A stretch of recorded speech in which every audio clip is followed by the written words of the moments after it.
750 milliards vite fait mais tu as raison quand même parce qu'il faut pas faire attendre notre invité. Alors 750 milliards yi Fatou mais c'est une bombe. bëri na de. loolu dafa rëy. dafa fajul dara gars yi ne ana moto pompe ya. ana moto pompe ay seen invité bi ngeen teg sànq mais mooy bu info soir bi. bu démb bi mais colonel bi Bara Thioub mais li mu wax rek moom déjà il a tout dit. au moins mais jënd nga ay machine ak nang ana machine ya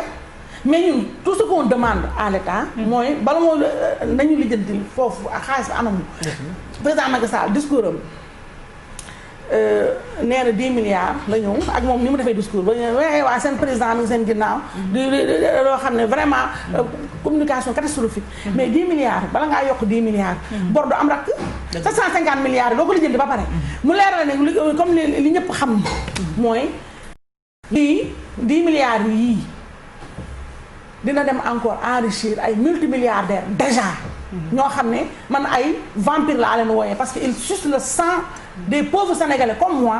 qui vivent dans une misère incroyable ñi ngi si war a génneel mooy malheureusement ñi nga xam ne ñu ñoo leen wóolu tànn leen et ñoo xam seen nekk suñu parce que 10 milliards mais ku ne xam ne ni 10 milliards lan la faj ñun inondation yooyu yow déjà génneel nga programme décennal 2012 2022 on est ñu ngi si 2020 presque 2 ans ci ba 2 ans ci ginnaaw nga ne les 7 nga réalisé guñu ko loolu leeraloo ko nga jëlaat encore beneen 10 milliards jox ko xaalis boobu fan lay dem nuñ koy pàcc gis naa am na ay sapeurs-pompiers yooyu duñu seen dara il faut encore s'enrichir il faut encore enrichir des gens ba pare benn affaire moo métti si président Macky Sall mooy il croit que l'argent règle tout man li ma gën a métti mooy moo dafa defee ñu Sénégal ñun da vraiment ñi ngi si degré zéro de la misère c'est-à-dire ñu problème lekk xam naa dafa defe ne ñun loolu la ñu am oui jël naa si 3 milliards boo xam ne léegi nag moo ma neex ci li mu wax nag mooy enfin il se rend compte que fii am na ay bagages yu mel ne mu nga toog si kër jot sa xaalis. bu ko teeloon xam. ci ba muy jëm ci force Covid bi. on n'en serait pas là. coow li bëri woon na ci force Covid bi. ñu bëri jotuñu woon. est-ce que tamit bii ça va être pire parce que xam nga force Covid bi foofu dafa amoon ñoo xam ne jàpp ne seen koom dafa lompoñ parce que seen activité dafa taxaw bii nag c'est des vies qui sont dans l'eau. nit ñi 3 milliards nga ne moom nga jël jox ko combien de 14 régions du Sénégal qui pataugent qui ont perdu leur vie leur maison toute leur vie c'est-à-dire toute leur vie ñu perdre ko nga ne benn 3 milliards xam après du du àgg c'est clair et net du àgg 2 bu àggee ku ne ay 20 milliards wala 25 000 mais loolu lan nga faj ba pare beneen nga xam ne foofu laa bëgg a daanelee Fatou boo ma ko mayee mooy je n'aime pas le dire parce que man jigéen laa je n'aime pas avant j'aimais bien le terme féministe mais après comme y a eu dafa xaw a dugal fourre-tout te man bu xawee fourre-tout wéré dama ci génn nànk mais je n'aime pas parler des femmes parce que je suis une femme te j'estime que ñun en tant que jigéen on est très malmené par messieurs les hommes qui ne nous pardonnent rien am na yoo xam ne moom bu ko Chérif Dia waxoon ça passe mais Adjib Dia Fall moo ko wax jigéen la ça ne passe pas yooyu donc am nañu méttital yu bëri yoo xam ne dañ koy teg jigéen et moi je n'ai pas envie d'en rajouter des tonnes quoi mais des fois donc bii dama koy wax vraiment avec un pincement au cœur gënalu ma mais il faut que ma wax ko parce que on est dans le cadre chronique je dis ce que j'ai envie de dire lu nekk sama xol donc Marème Faye Sall coup de gueule bi la waaw Marème Faye Sall sama mag la dama naa je l'aime bien elle m'aimait bien avant mais. avant plus maintenant. non plus maintenant parce que xam naa yi may wax fii seen info du matin bi tamit mi ngi may yàqalaale au passage donc Marème Faye Sall c'est une grande dame une brave dame tout ce qu'on veut mais wax dëgg fa yàlla il faut mu arrêter wala ñi koy xelal ñu arrêter.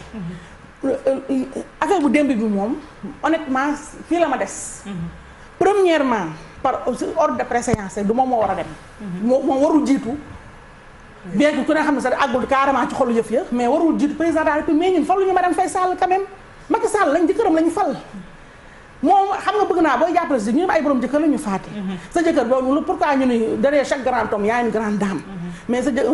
nga dégg aussi olof naan nit doo ko yedd ci pénc mais sa jëkkër boo ko bëggee jàppale dëgg doo poser ay actes yoo xam daf koy affaiblir mooy dañ ñaan dafa mel comme yow yaay yor doole bi même doole boo ko yoree sax même yow bu fekkee ne yow yaay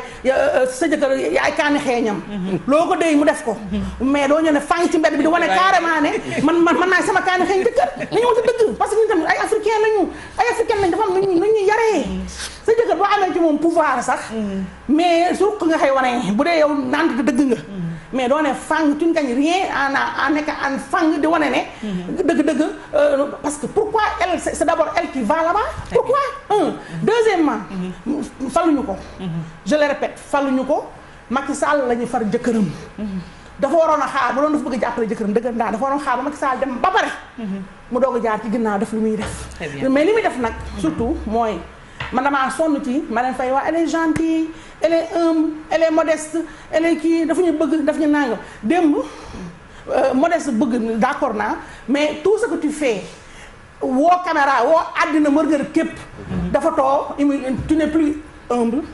tu n'es plus modeste tu es dans le ngistal tu es dans le voyez-moi tu es dans le voyeurisme et tu es surtout en train de te tirer une balle dans le pied parce que nag ñun dañu bëgg sutura te jigéen da ngay suturaal sa bopp beneen bi même foofu laa jeexle Fatou j'abuse mais je dis pour le cas de Marème Faye na moytu ñi koy xelal dañ koy yàqal dañ koy yàq démb xoolal fi mu nekk ñi ngi wax ay mesures bari ñi ngi wax ay nangam yow nit ñaa ñu feebar nekk si ay jafe-jafe tu vas là-bas créer fa benn émeute boo xam ne jono ko politiser affaire bi pourquoi à quelle fin Marième Faye Sall na arrêté di caméra yeeg micro yi nay def te yàlla tax mooy nga masque wu làqatu dem def bu sa jëkkër jógee fii nag ñu doog a xam lan nga doon def. très bien voilà je te remercie et je me remercie. jërëjëf invité bi xoolal invité baa ngi ree. ah bon monsieur Ndao. kii mooy Aïssatou Diop Fall sunu gan léegi bu ñu jógee